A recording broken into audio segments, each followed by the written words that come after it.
নিজেদের অধিকার বুঝে নেওয়ার জন্য ফের রাজপথে সামিল হতে চলেছে 2022 টেট উত্তীর্ণ প্রার্থী। এই লড়াই যেন হকের লড়াই, তাই হকের। হ্যালো বন্ধুরা, নমস্কার and welcome to Sanjay informative YouTube channel. তোমরা থাম্বনেল দেখেই বুঝে গেছো যে হ্যাঁ, আবারও কলকাতার বুকে কাঁপাতে চলেছে, অর্থাৎ কলকাতার বুক কাঁপাতে চলেছে 22 টেট উত্তীর্ণ প্রার্থীরা।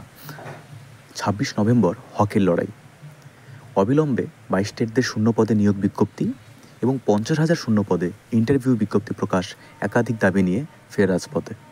তোমরা ঠিকই শুনেছো বন্ধুরা, তোমরা ইতিমধ্যেই বিভিন্ন পত্রপত্রিকাতেও দেখেছ যে আবারও কিন্তু কলকাতার বুক কাঁপাতে চলেছে 2022 টেট উত্তীর্ণ প্রার্থীরা। তারা কিন্তু বসে নেই, তারা কিন্তু তাদের প্রচেষ্টা চালিয়ে যাচ্ছে নিয়োগ যাতে সকলে পেতে পারেন সেই উদ্দেশ্যে। এবং সেই দিনটি ধার্য করা হয়েছে 26 নভেম্বর 2024, অর্থাৎ আর 5-6 দিন পরে, অর্থাৎ 5 দিন পরে। তো 26 নভেম্বর তারা হকের লড়াইয়ের জন্য আবার কিন্তু ঝাঁপিয়ে পড়তে চলেছেন কলকাতার বুকে। তাদের মুখ্য দাবি দেওয়ার মধ্যে অবিলম্বে 22 টেটদের শূন্য পদে নিয়োগ বিজ্ঞপ্তি। এটা তাদের দীর্ঘদিনের দাবি, কারণ 2022-এ হয়েছিল টেট, 2024 শেষ লগ্নে আমরা এসে উপস্থিত হয়েছি।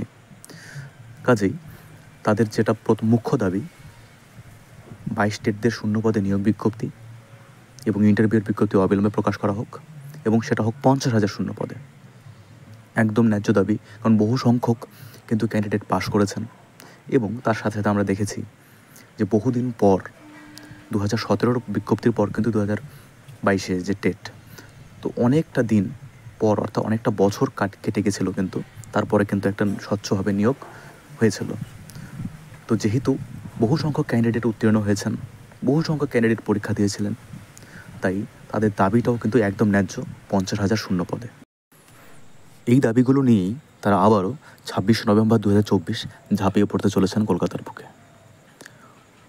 2022 টেট উত্তীর্ণ প্রার্থীরা কিন্তু যথেষ্ট অ্যাক্টিভ, এবং তারা কিন্তু অনবরত ফ্রম দ্য ফার্স্ট, অর্থাৎ প্রথম থেকেই তারা কিন্তু তাদের যে প্রয়াস সেটা কিন্তু চালিয়ে যাচ্ছে যে কীভাবে 22 টেট উত্তীর্ণ যে প্রার্থীরা রয়েছেন তারা অতি শীঘ্রই নিজেদের অভীষ্ট লক্ষ্যে পৌঁছতে পারেন, অর্থাৎ তারা যেন ইন্টারভিউ দিয়ে তাদের কাঙ্ক্ষিত লক্ষ্যে তারা যেন পৌঁছতে পারেন। তার প্রচেষ্টা কিন্তু তারা বহুদিন ধরেই চালিয়ে যাচ্ছে। তো সরকার বারবার বা পর্ষদ বারবার তাদেরকে প্রতিশ্রুতি দিলেও সেই প্রতিশ্রুতি পূরণে কিন্তু ব্যর্থ হয়েছে। তাই আবারও তারা কিন্তু এক প্রকার বাধ্য হচ্ছেন কলকাতার বুকে ঝাঁপিয়ে পড়তে। তো আমরা একবার দেখে নেব তার দাবি দাওয়াগুলো। তোমরা এখানে দেখতে পাচ্ছ যে তাদের দাবি দাওয়াগুলি যে রয়েছে, তাদের প্রাথমিক কয়েকটা দাবি দাওয়া আমি এখানে তুলে ধরেছি। তোমরা দেখতে পাচ্ছ যে অবিলম্বে শূন্য পদে ইন্টারভিউ বিজ্ঞপ্তি, এটা 2022 টেট উত্তীর্ণ প্রার্থী যারা রয়েছেন তাদের অন্যতম প্রধান দাবি যে অবিলম্বেই ইন্টারভিউর বিজ্ঞপ্তি প্রকাশ করা হোক, এবং সেই ইন্টারভিউ বিজ্ঞপ্তি যেন 50,000 শূন্য পদে প্রকাশ করা হয়, অর্থাৎ 50,000 ভ্যাকেন্সিতে যাতে ইন্টারভিউ বিজ্ঞপ্তি নিয়ে আসা হয়। তো এটা কিন্তু তাদের মুখ্য এবং প্রধান দাবি, যেহেতু বহু সংখ্যক কিন্তু ক্যান্ডিডেট পাশ করেছিলেন 2022 টেট। তো সেই অর্থেই 50,000 শূন্য পদে ইন্টারভিউ বিজ্ঞপ্তি প্রকাশ করতে হবে, এটা তাদের প্রাথমিক দাবি দেওয়ার মধ্যে মুখ্য এবং প্রধান। যদি বিজ্ঞপ্তি বের হয় সেটা যেন 50,000 শূন্য পদেই বের করা হয়, এটা তাদের সবচেয়ে জোরালো দাবি। এটার জন্য কিন্তু তারা বহুদিন ধরে আন্দোলন করছেন।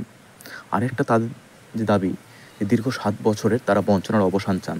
যেমনটা আমি বলেছিলাম যে 2017-তে লাস্ট টেট হওয়ার পর কিন্তু আর টেট অনুষ্ঠিতই হয়নি, তাই 22 টেট যথেষ্ট স্বচ্ছভাবে হয়েছে এবং কোনো রকম সেখানে কিন্তু অস্বচ্ছতার প্রভাব পড়েনি। কাজেই এই স্বচ্ছ নিয়োগ বিজ্ঞপ্তির যে 7 বছরের বঞ্চনা, তার জন্য অবসান অতি সত্বর হয়, এই হচ্ছে তাদের প্রাথমিক দাবি দেওয়ার মধ্যে। তো এই তাদের যে 26 নভেম্বর যে আন্দোলন, সেটা কিন্তু ইতিমধ্যেই সাড়া ফেলে দিয়েছে। একদম সরকারের এবং শিক্ষা পর্ষদের যে ঘুম উড়ে যেতে চলেছে, সেটা কিন্তু 26 নভেম্বর এলেই তোমরা সকলে বুঝতে পারবে। অত্যন্ত জোরালো হতে চলেছে এই আন্দোলন, কারণ বহু সংখ্যক ক্যান্ডিডেট কিন্তু আমরা প্রিভিয়াসেও দেখেছি যে অনেক সংখ্যক ক্যান্ডিডেট কিন্তু তাদের আন্দোলনগুলোতে যোগদান করে। তো রাজপথ যে কাঁপতে চলেছে এটা বলার কোনো অপেক্ষা রাখে না। তো তোমরা দেখতে পাচ্ছ একটা পেপার কাটিং রয়েছে এখানে। তো বিভিন্ন পত্রপত্রিকাতেও কিন্তু এই খবরটি কিন্তু কভার করা হয়েছে এবং কভার করা হচ্ছে নিউজ চ্যানেলগুলো। তো তোমরা দেখতে পাবে সেদিন দিনভর তোমরা সেই খবর দেখতে পারবে। তো অত্যন্ত জোরালো হতে চলেছে এই আন্দোলন। তাদের যে দাবি দেওয়া রয়েছে, অর্থাৎ 2022 টেট উত্তীর্ণ প্রার্থীদের যা দাবি দেওয়া রয়েছে সেগুলো যেন সরকার বা প্রাথমিক শিক্ষা পর্ষদ অত্যন্ত পজিটিভ সাইনের সঙ্গে মেনে নেন এবং তাদের দাবি দেওয়াগুলো যেন পূরণ করেন। তো এই প্ল্যাটফর্মের মধ্যে থেকে আমি এই আশাই রাখছি এবং এই কামনাই করছি তাদের সমস্ত দাবি দেওয়া যেন পূর্ণ হয় এবং অবিলম্বে যেন ইন্টারভিউ বিজ্ঞপ্তি প্রকাশ করা হয় এবং 50,000 শূন্য পদে যাতে সেই বিজ্ঞপ্তি প্রকাশ করা হয়। তো এই কামনা করা হচ্ছে এবং যারা আন্দোলনরত 22 টেট উত্তীর্ণ প্রার্থীরা তাদের অত্যন্ত শুভকামনা রইল। তাদের জন্য এই সঞ্জয় ইনফরমেটিভস ইউটিউব চ্যানেলের পক্ষ থেকে তোমরা অবশ্যই বিজয়ী হবে। তোমাদের জয়যাত্রা সুগম হোক এবং তোমরা আন্দোলন সুষ্ঠুভাবে এবং সার্বিকভাবে তোমরা সেটা যেন বিজয়ী হও এবং জয়লাভ করতে পারো, এই কামনাই করা হচ্ছে। তো এই ছিল বন্ধুরা আজকের একটি আপডেট। তোমরা যারা 22 টেট উত্তীর্ণ প্রার্থীরা এই আন্দোলনে যেতে চাইছো অবশ্যই তোমরা যাবে, যোগদান করবে এবং আন্দোলনটিকে সাফল্যমণ্ডিত করে তুলবে। সকলকে অত্যন্ত ধন্যবাদ। Thank you.